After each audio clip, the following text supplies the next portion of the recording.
Brokers Alliance and the National Insurance Clearinghouse present a Bravo webinar event, our tribute to April Fools, entitled Won't Get Fooled Again. You can watch this broadcast right now live at www.brokersalliance.com/April Fools, and after the broadcast you can view or download the show right off Vimeo, YouTube, Insurance News Net, and Agent Navigator, or just go and click on the red archive button right on our homepage at www.brokersalliance.com. Hi everyone, I'm Steve Savant, the host of the radio show The Quest for Financial Freedom. I'm broadcasting live from our studios in Fountain Hills, a suburb of Phoenix, Arizona, home of the largest fountain in America. And of course with me today is my co-host, nationally recognized insurance expert, Eric Palmer. Hey Eric. Glad to be here again. Well, welcome to the show, Eric, again. And don't forget to check us out on our social media sites on Facebook, LinkedIn, the Insurance Forum, where I blog, and of course, those who are twitting with us. I love that. I want to welcome everyone to our April Fool's special. In our first segment, Eric and I are going to go sort out all the facts from the fictitious, separate the truth from error, and highlight the entire menu of tax advantage strategies using life insurance as a supplemental income. Hey, whether you use whole life, interest UL, variable UL, featured product today, indexed UL, this show's for you, and here's why. We're going to go talk about all the tax advantages, net spendable income, total take-home returns, and we're going to give you full disclosure, probably like nobody's ever done before. And why are we doing all that? Because we don't want you to get fooled again. We don't get fooled again. Well, welcome to our show again today. And of course, if you missed yesterday's March Madness, we want to just give you a tip-off to hop out to www.brokersalliance.com/March Madness and catch all the things we did yesterday. We did the Final Four in term, guaranteed UL, whole life. We picked up the annuities, which Eric did a great job at, and we also featured our substandard underwriting. It was really a great show. We are getting unbelievable response from yesterday's March Madness tribute. So just hop out on our website, pick it off again, www.marchmadness.com. Oops, I'm sorry, www.brokersalliance.com/March Madness. Yeah. Now, if you're listening to this show right now on GoToMeeting and you want to catch this video again, www.brokersalliance.com, April Fools. Well, today in the first segment, we're going to walk through some of the issues about tax-free income that some people don't really know about. Right. And I've noticed that many carriers right now are going to new maturity date platforms for their guarantees. Some at 90, Eric, 95, 100. I think our outside carriers all the way out to what, 121? 121, I think it was at ING goes to 125 even. So definitely extending it well past the 100 mark. In fact, actually, when I did the American General, I think they're actually illustrating, I don't know if that's their policy, but they're illustrating 131. I mean, talk about Methuselah, right? I mean, this is really out there. Right. But when we talk about maturity dates right up front in the show, this is so important.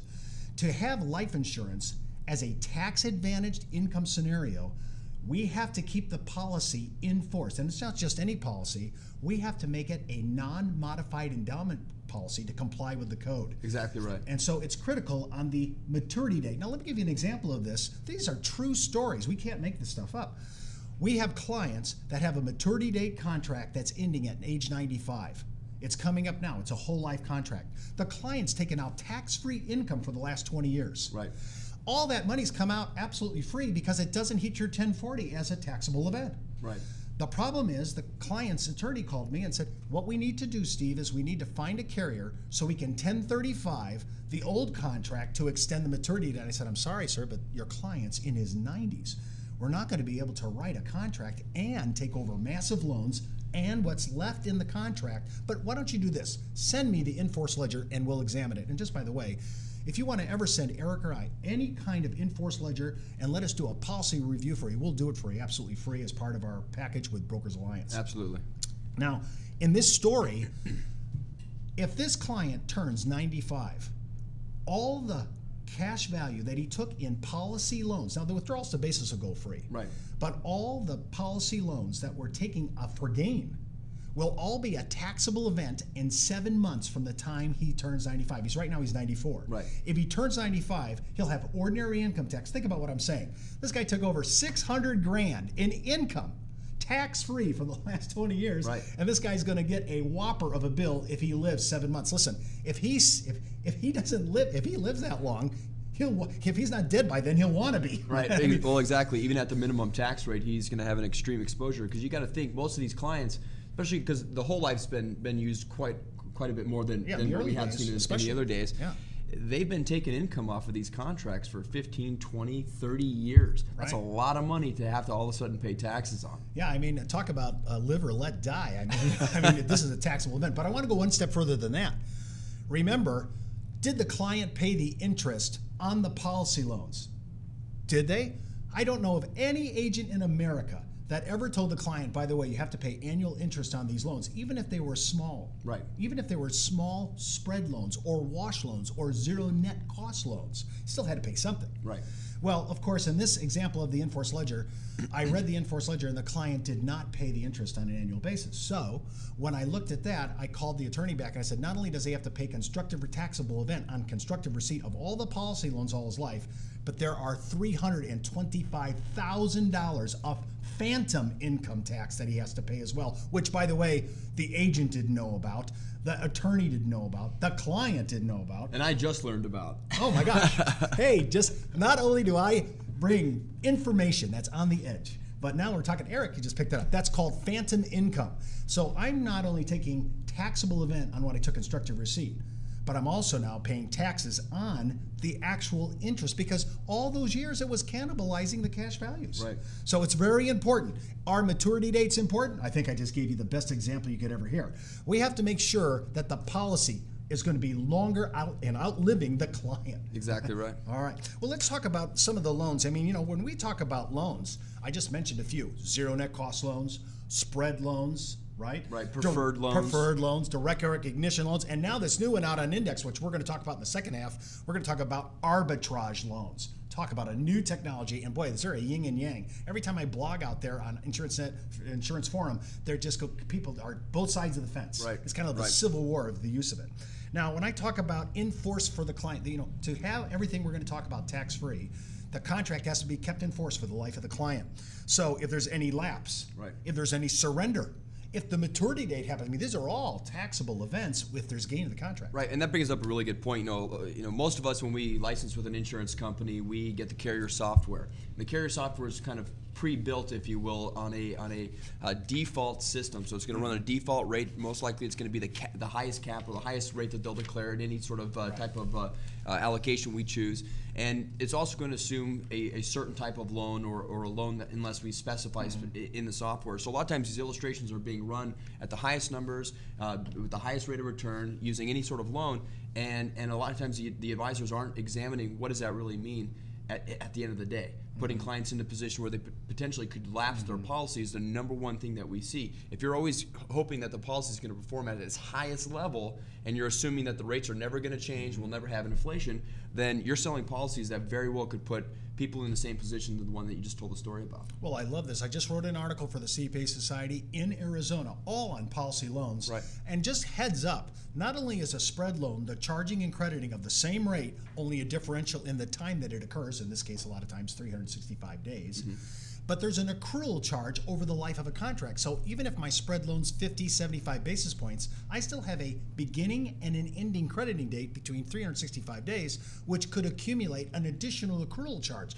And nobody shows this on an enforced ledger. And this is why I said, if you're looking at income and you want us to look at and review this, we'll do it for you, because let me tell you, this is a technical part of the code and not very many people even understand it. Right, and the part you'll be able to see on the illustration is most of the insurance companies will reflect what the maximum loan rate would be. But again, like you mentioned, they're not adding in the additional fees that could be involved. So it could be actually a point or two higher than the highest cap that they'll put on their actual loan provision. Yeah, and remember this phrase, it's a legal term and I love it. Is it current company practice or, right, is it a contractual imperative? And oh my gosh, the difference is like the Grand Canyon. I mean, think about the differences. I mean, now, when we talk about tax, I just don't want to talk about, if you do this right, it can be great for the client. If you do this wrong, this could do great harm. So tax advantages, well, if you do it correctly, non-modified endowment contract, keep the policy in force for the life of the insured, the maturity dates lets you go out past what we think the life expectancy of the client's going to be. Right. And on top of all that I just said, the policy provisions will allow you to dicker with the death benefit, to lower it down in years that we're not doing so well, right, to mitigate the expense costs. Those are all positive. And if we do that, we shouldn't have any of this show up on our 1040. Exactly right. I love that part. Here's an additional issue. When I was teaching at the CPA Society, a person in the audience flagged me down during my message and said, Steve, isn't life insurance a preference item?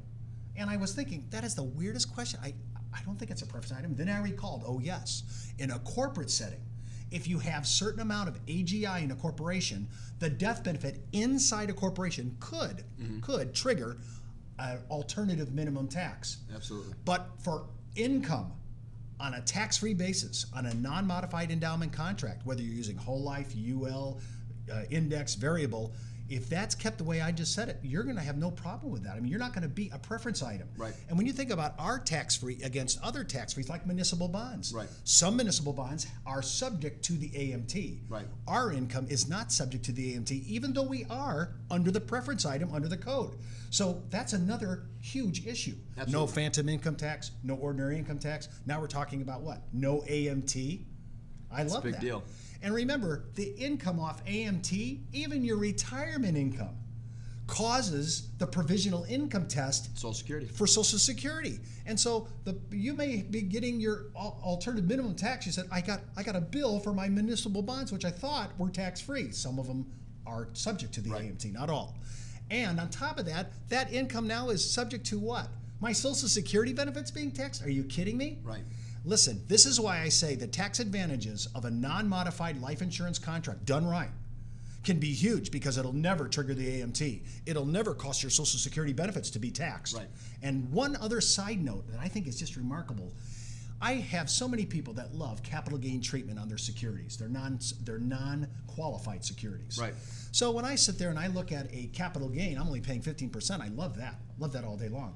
But the actual income for capital gain still gets pushed over to your provisional income test to see whether your Social Security benefits are taxed or not. Now when you look at 15% plus whatever it erodes into your Social Security benefit, that becomes the new taxable event. Wow. I hate to bring all these things up, but every time I bring this list, they say, wow, I see the virtues of selling life insurance now because of all these things that you're talking about, Steve. Right, and at the end of the day, we tell all of our advisors, make sure you advise your clients to consult their tax professional, but understanding those principles will help you make more actual life insurance itself and position this to your client the most effective way, because you may not be able to talk specifically about the taxes with your client, but you got to know about it, because you got to know what kind of waves that you're potentially creating and the suggestions that you make.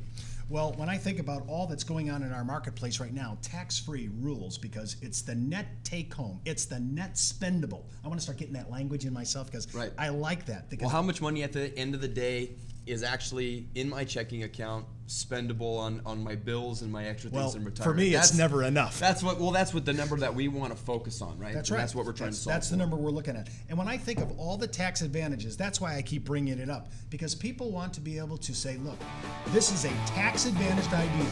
This is why I bought life insurance as a supplemental income. Well, coming up next in our second segment, Eric and I are going to talk about the top indexed UL contracts in the United States, domestic and global strategies, the caps, the participation rates, and the floors. We'll be right back after this message from Western Reserve. Stop selling the old term. Start selling the new.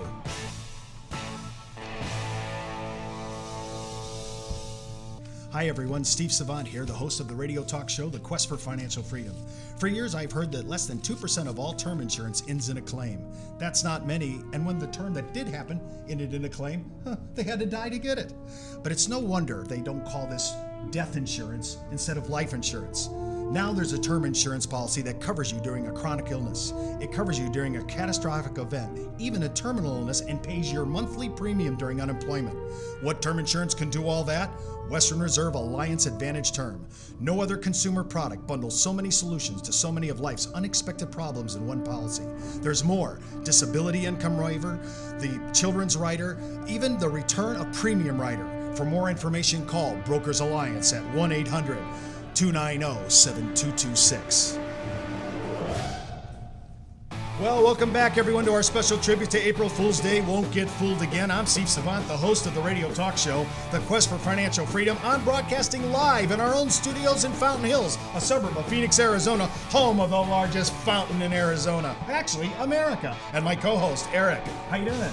You can watch this whole show right now, www.brokersalliance.com, April Fools. Well, Eric, in part two, we talked about the tax issues. That was, to me, that's an overwhelming menu of tax advantages that hardly anybody ever addresses. Absolutely. But now let's address the contracts. There's caps, there's traps, and some of the stuff that's sold is kind of crap, I have to say. Tell me a little bit about when we're looking at this, because we have our players, and we're going to mention to you who we think are the top, and we already did this yesterday in our Final Four preview. So let's talk about today some of the issues of crediting, because that's the big bugaboo. Oh, absolutely. We're like I said, kind of in the first segment there, we're a lot of times seeing these illustrations come through just at the max crediting rate that the insurance company is determining. And what we have to first examine is how are they determining that max crediting rate? Now, an insurance company will come out and say that their cap on an index strategy is 10%, 12%, and that's assuming all in, so 100% participation. How are they actually determining what they're going to illustrate on the actual policy itself, or on the illustrations that we're producing? A lot of times we see the average of about 8% right now, 7.5% to 8%, and it's funny. We look at the top 5 carriers, and they're all calculating that percentage slightly different. So it's not apples to apples when you do a comparison, and it's not always apples to apples if we try to run everybody at a 7% even floor. So before we start getting into who's best and who's got the best rate out there, let's find out how are they coming up with that number. Some look at the last 20 years of the S&P. Some will look at the last 30 years of the S&P and take a certain segment of time out of there that works really well. Those and then cherry pickers. Right, they're cherry picking the actual results. Yeah. So what I want to take a look at when I'm looking at rates and what's being credited on an insurance company is I'm going to look at, okay, what are they willing to illustrate? How did they calculate that number? And then put those things aside. What's the insurance company's cap? What are they doing to manage that cap? And then what are the cost built into the policy itself? And I'm not just talking about COIs, the policy loads. Oh, yeah. There's a variety of different fees that are on top of that contract. Eric, we ought to talk about this right now. Listen. Every time I go out into the blogosphere or I hear any advisor talk about the S&P 500 or any of the global indexes or whatever the carrier is using for their indices, I always hear this idea, if the S&P or your indices go negative, you'll never have a negative in your policy. They won't credit anything but zero. Right. But that's not always the truth. That's not always the truth. What you have to remember is if I put $100 of premium into a contract on a monthly basis, I hope it's more than that. Well, hopefully, but for easy math, $100, I could be potentially expensed at maybe a point and a half in terms of a policy load fee. On top of that, then you have cost of insurance and other components. So if my floor is zero, the index floor is zero. My $100, doesn't take a ding if there's a downturn in the S&P, but I'm still charged all those fees. At the end of the day, my actual minimum guarantee in my contract could be a negative number. Well, when you think about it, the S&P 500 went negative 2001, 2002, 2003. So none of the UL index contracts got any crediting to any of it. Right, but they did have fees. But they had fees. Right. You're not getting away with COIs, your front-end loads, your admin charges. That's all still online. So think about that. That could be anywhere between 150 and 250 basis points accumulation, right? That's compounded 3 straight years. And it's charged typically in arrears. So what you're doing is you're looking at the killer. Right, the killer. Yeah. When are they actually charging me that? And then when are they going to add the interest in for next year's or that previous year's crediting rate? So it's very important to know when the math is taking place and how they're actually doing the calculations. Eric, I'm really blown away by this one chart because I remember back in the day, and I've been in this thing so long, almost 30 years. We'll never give, there'll never be double-digit cap rates. And now we have some people that are, how far up the food chain is that cap? Well, we're seeing them right now up 13, 14%. I mean, huge caps, right? And not only that, but then they came and said, we'll never have participation rates of 100%. Now we have contracts at what? 140% 140% par. That's insane. Right. And now they said they'll never give us floor guarantees on indexing. 3%. on some of these contracts. Some of these contracts have a 3% floor. 3% floor contract. Which, as you'll come to find, as we examine some of the carriers, we like the ones with 3% because they're covering part of those costs. Yeah. So so we're not seeing so much damage, if you will, to the cash surrender values as time goes on, and we don't get any performance out of the index. If this contract is done right, and we always suggest, of course, if you're using long-term commitments to contributions, I'm always looking at increasing death benefit, the lowest possible. If I have a choice between a man and a woman, I'm putting it on the woman's life. The COIs are even less than that. And when I look at the total rate of return, I can mitigate those costs. And you just said, if I have a contractual floor, guaranteed rate of 3% in your example, I don't even have to pay. My costs are being absorbed by that. Potentially, the majority are, right. Potentially, I love that. See, that was compliance. Potentially. Yeah.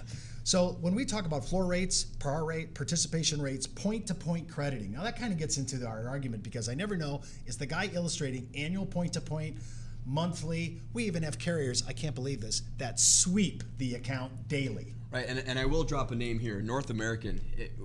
What does it mean to sweep an account daily? I think that's really important because what we have to remember is they're one of the few. In fact, I think they're the only one that we work with on a regular basis that actually does this. But when I put my premium into the policy, that doesn't mean that day my premium's operating on options purchased off the S&P right then and there. So if the value today is 1100 and I buy my contract, don't assume you're starting at 1100. It's when that insurance company takes your premium, adds it all together in their block, then they go start buying those options. Well, how long is that going to take for most of these guys to put this money in the bank? Some could take 30 days. Some segments could be 6 months. It depends on the listen, carrier. We could be on the S&P getting short big time in 30 day over a 30-day period. Right. We could get killed. You can get killed, and your money typically at that point sitting in a side fund earning some small interest rate on a fixed basis. So you could be losing out on a big upswing gain. So what we like about North American in particular is that they sweep that daily, meaning if I put my premium in, it's getting swept into one of their segments that they're managing for the index returns, which means we're getting a little bit more now participation in the product. That day. Or 24 hours from the day you start. All right, I'll give you 24 hours. That's a pretty fair thing. So when I'm looking at crediting rates, now, when I see illustrations, I also notice that people are also illustrating loans, back to our loan thing again. Some are doing it annually, but actually, you'll get more money if you illustrate it on the monthly distribution. Right. And it's usually a good 6-7% more. So we're always recommending take it out by the month. It'll show the number a little higher, give your client a little bit more chance to stay in the market while they're taking their distributions. Exactly right. Now, when you see that, I'm still looking at, do you see a bigger difference? Even if I swept it daily, month to month, year to year, 2 years now. Pac Life's at 2 years. Right. There's some that go back sweep 5. You don't even get paid for 5 years. Right. ING's Global would be a good example of that. They've got a global index that has a look back, and we've talked about that in some previous segments. Why do we like the look back strategy? Actually, we talked about that on our show for Quest for Financial Freedom. If you've missed a show at all, please go out to our website on our archive button. You can watch the show. Didn't we do it was all week? What? The whole week on indexing. It was really one of our best shows. But why do we like look back? Well, that's like betting on the horse after the race is already over. So we get to choose which of the 3 bundled indexes are the top performers and allocate as if we were performing in those 100% of the time the last 5 years. So those can be really advantageous, but at the same time, your client's got to be prepared not to see any sort of returns on their statements for 5 years, and you've got to educate them up front. Otherwise, they're not going to be happy. The expenses are still rolling. They're still being charged, but they're not getting that interest dumped in. So it's that education up front that is going to make your client comfortable every year as they continue to review this policy. Boy, I like the thought of 5 years. That's like springing forward. Cash value is only legal. Right. I love it. Well, let's talk about a little bit about some of our players. I mean, there are times that come, and I want to talk about some of our players. You just mentioned North America, which we did a grid for yesterday's show, March Madness, our tribute to the Final Four product review. When we did that review, we tried to make it as even, Steven, thank you, as much as possible. Right. It's difficult because, as you say, there's so many moving parts, and the mechanics, the mortality mechanics inside these contracts are very specific. But we think we gave the best level playing field. Let's talk about a few of them. The first one up, and I have to say, was number 1 on almost every grid we did, North American. Right. What are these guys doing? North American's way ahead of the pack. I'll give an example. We were looking at a 65-year-old female, and I think North American, based on the solve we did, purchasing the contract at age 65, super preferred, non-tobacco, taking income at age 66. So we had 20 years in the contract, funding it at $10,000 a year, At age 66, she's able to pull up to from 65 to 100, pull $63,544 a year using their variable loan. And that's by far the highest amount of income we were able to get off of any of our competitors. The difference, and just to give you an example, coming in second place with Life of the Southwest at 56 and some change. So there's a significant gap in annual income there. And so that's kind of goes back to what I said at the beginning.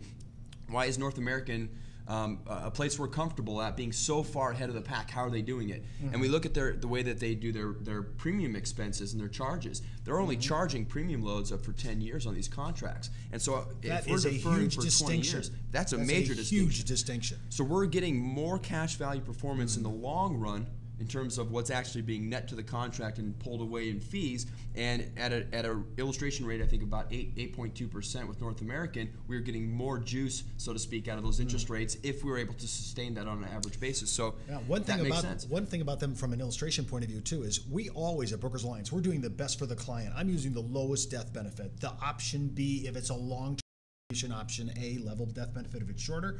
But I want you to know we always try to mitigate the costs, and when we do that, and with their 10-year commitment on expenses, then it's gone. I mean, well, not all of it. Not all of it, but some of it. Some of it. That contract is really something. Now, Life of the Southwest came in second, but then we had some players that have been traditional in the index that we really still like because of different advantages that they have, and all of the people we're talking about use this thing I want you to talk about, arbitrage loans. Right. Well, there's one that actually I'm going to say ING came out with a pretty unique arbitrage. They call it a select loan, but if you start examining the loans, when you pull money out of the contract, is it still participating, or is a portion of that still participating? The loan value participating in the index returns. That's where we start getting this arbitrage. So if I have a 5.6 loan rate and I have an 8.5% rate of return on the policy minus any costs, how much of that money that I borrowed out is still participating? That's the arbitrage. And so what we want to try to see is obviously a spread of 200 to 250 basis points in what the policy is returning over the amount of charge that we're incurring on the loan itself. So we're actually making money on our money. We're making money on our money, exactly right. We're the bank. With the policies we're returns. The bank. Exactly right. And so we try to do that in the past with whole life contracts, but what we find is that the index universal life provides greater potential for that arbitrage, so that we might even have a little extra, so to speak, in terms of after we've covered the cost of the loan. Well, I love that, because now you're talking about policy loans. We don't. When you go to full arbitrage loans, you're not dickering with the withdrawals to basis, because it actually pays you to loan it rather than taking the basis. And it gives you the opportunity to provide more cash value growth, which is the sustainability on that death benefit, keeping that policy in force, which goes back to the point you made at the very beginning. So those types of loans are important out there, especially if we're solving for large cases, a large estate plan or deferred comp deals, because we want to make sure that we're getting the best bang for the buck. Well, when I think our two top players that we've talked about so far is Nicola, North American, and of course Life of the Southwest, Lincoln National, who brought this whole arbitrage to the game in the first place. These guys are still players. Absolutely. And I really like ING because of the going global aspect. Right. They're in the what are they? Are they the Hang Seng? Hang Seng, Euro Stocks, and the S&P. Yeah. And you brought up Lincoln National. One of the things I like about Lincoln, their loan structure, they don't do a variable loan. They do a fixed loan that's based on a 5% max loan rate. So, arguably variable loans could be affected by inflation, and we all kind of anticipate inflation being somewhere along the way. I'll mention North American caps their variable loan rate at 10, but that's a pretty big rate. So, we look at some of the other options out there, the wash loans, the preferred loans, where their high caps are in terms of what the loan rate could be, because if the argument is against inflation, if the client's not comfortable with a variable rate, then you have alternatives. Lincoln's one of the best. Yeah, when you think about, you can do the traditional spread loans, some even do zero net cost loans guaranteed in the contract. Right. If you have a contract that you're looking at that already has income, an existing policy, and you want us to review it, we'll do it for you. Just call us 1-800-290-7226 and just ask for Eric or me. We'll be happy to go ahead and do some due diligence on it. Absolutely. Our team is the best. We know what to look for. And the other thing is, I just want to mention, just because if I don't, I'm going to get hassles from some of our also, Pac Life really showed up really big in this contract too. They did. Pac Life's part of this whole thing with Index Universal Life is hedging. How's the insurance company hedging their returns? Pac's one of the biggest out there. You gotta feel good selling that product. They're good. Well, that's our tribute to April Fool's Day. Won't get fooled again. Tax-free income, that's off your 1040. Remember, you can view or download this show off Vimeo, YouTube, Insurance News Net, Agent Navigator, or hop out to our own site. Pull it right off www.brokersalliance.com. This has been a Lot Bravo webinar event.